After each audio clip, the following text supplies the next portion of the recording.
नमस्कार। आज हम पढ़ेंगे मंजन द्वारा लिखित कहानी मधुमालती। कन्नेसर नगर के राजा सूरजभान के पुत्र मनोहर नामक एक सोए हुए राजकुमार को अप्सराएं रातों रात महारस नगर की राजकुमारी मधुमालती की चित्र सारी में रख आई। वहां जागने पर दोनों का साक्षात्कार हुआ और दोनों एक दूसरे पर मोहित हो गए। पूछने पर मनोहर ने अपना परिचय दिया और कहा, मेरा अनुराग तुम्हारे ऊपर कई जन्मों का है। इससे जिस दिन मैं संसार में आया उसी दिन से तुम्हारा प्रेम मेरे हृदय में उत्पन्न हुआ।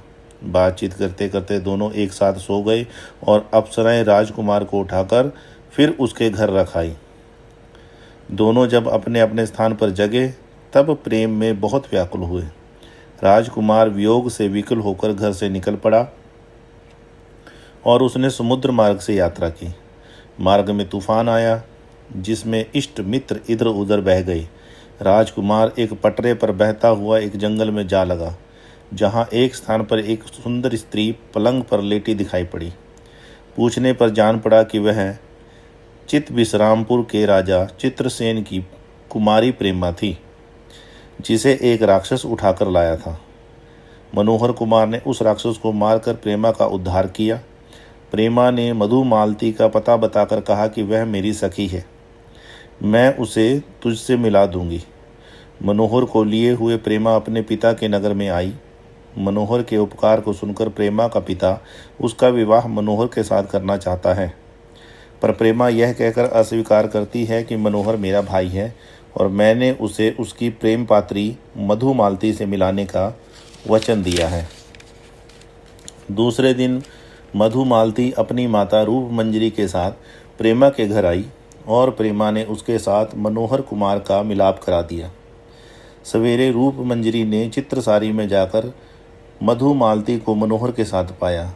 जगने पर मनोहर ने तो अपने को दूसरे स्थान में पाया और रूपमंजरी अपनी कन्या को भला बुरा कहकर मनोहर का प्रेम छोड़ने को कहने लगी। जब उसने ना माना तब माता ने शाप दिया कि तू पक्षी हो जा। जब वह पक्षी होकर उड़ गई तब माता बहुत पछताने और विलाप करने लगी, पर मधुमालती का कहीं पता न लगा। मधुमालती उड़ती उड़ती बहुत दूर निकल गई। कुंवर ताराचंद नाम के एक राजकुमार ने उस पक्षी की सुंदरता देख उसे पकड़ना चाहा। मधुमालती को ताराचंद का रूप मनोहर से कुछ मिलता जुलता दिखाई दिया। इससे वह कुछ रुक गई और पकड़ ली गई। ताराचंद ने उसे एक सोने के पिंजरे में रखा। एक दिन पक्षी मधुमालती ने प्रेम की सारी कहानी ताराचंद को कह सुनाई, जिसे सुनकर उसने प्रतिज्ञा की कि मैं तुझे तेरे प्रियतम मनोहर से अवश्य मिलाऊंगा। अंत में वह पिंजरे को लेकर महारस नगर में पहुंचा। मधुमालती की माता अपनी पुत्री को पाकर बहुत प्रसन्न हुई और उसने मंत्र पढ़कर उसके ऊपर जल छिड़का। वह फिर पक्षी से मनुष्य हो गई। मधुमालती के माता पिता ने ताराचंद के साथ मधुमालती का ब्याह करने का विचार प्रकट किया, पर ताराचंद ने कहा कि मधुमालती मेरी बहन है और मैंने प्रतिज्ञा की है कि मैं जैसे होगा वैसे मनोहर से मिलाऊंगा। मधुमालती की माता सारा हाल लिखकर प्रेमा के पास भेजती है।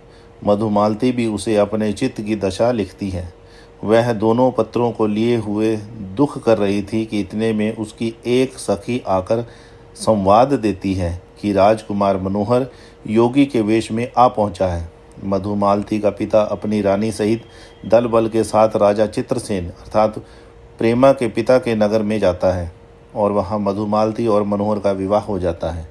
मनोहर और मधुमालती और ताराचंद तीनों बहुत दिनों तक प्रेमा के यहाँ अतिथि रहते हैं।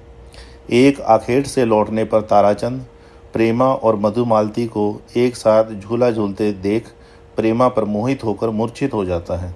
मधुमालती और उसकी सखियां उपचार में लग जाती हैं। इसके आगे प्रतिखंडित है, पर कथा के झुकाव से अनुमान होता है कि प्रेमा और ताराचंद का भी विवाह हो गया होगा। धन्यवाद।